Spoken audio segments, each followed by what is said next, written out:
Hi all. പുട്ടുപൊടി കട്ടകളൊന്നും ഇല്ലാണ്ട് എങ്ങനെ പെർഫെക്റ്റ് ആയിട്ട് തരികളാക്കി എടുക്കാമെന്നാണ് ഞാൻ ഇവിടെ കാണിക്കുന്നത്. നോർമലി നമ്മൾ കുഴക്കുന്ന ടൈമിൽ വെള്ളം കൂടുതൽ ഉപയോഗിക്കുമ്പോഴാണ് ഇതേപോലെ വലിയ വലിയ കട്ടകളായി വരുന്നത്. ഇതിന് വേണ്ടിയിട്ട് ഞാനിവിടെ ഒരു മിക്സർ ജാർ ആവശ്യമുണ്ട്. മിക്സർ ജാറിൽ സ്മോൾ ജാറാണ് ഞാൻ ഇവിടെ യൂസ് ചെയ്യുന്നത്. അതിൽ പൾസ് ഓപ്ഷനിൽ ഇട്ടിട്ട് എങ്ങനെയാണ് കട്ടകൾ തരികളാക്കി എടുക്കാമെന്ന് നോക്കാം. ചെറിയ ജാറാണ് എടുത്തേക്കുന്നത്. അതിനകത്തോട്ട് കുറച്ച് അരിപ്പൊടി ഇതേപോലെ തൂക്കി കൊടുക്കുക.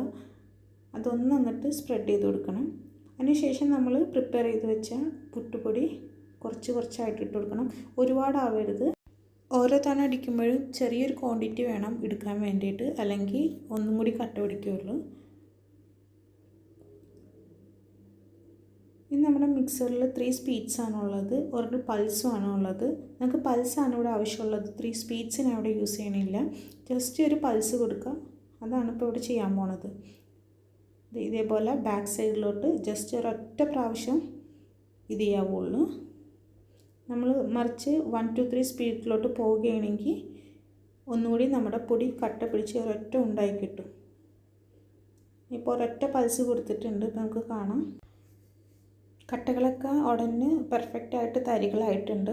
ഇതേപോലെ നമുക്കിനി ബാക്കിയും കൂടി ചെയ്തെടുക്കാം.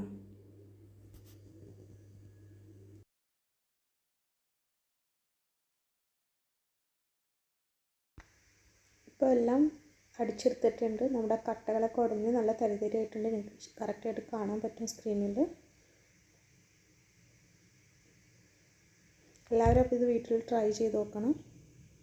ഫീഡ്ബാക്ക്സ് അറിയിക്കണം. Thank you.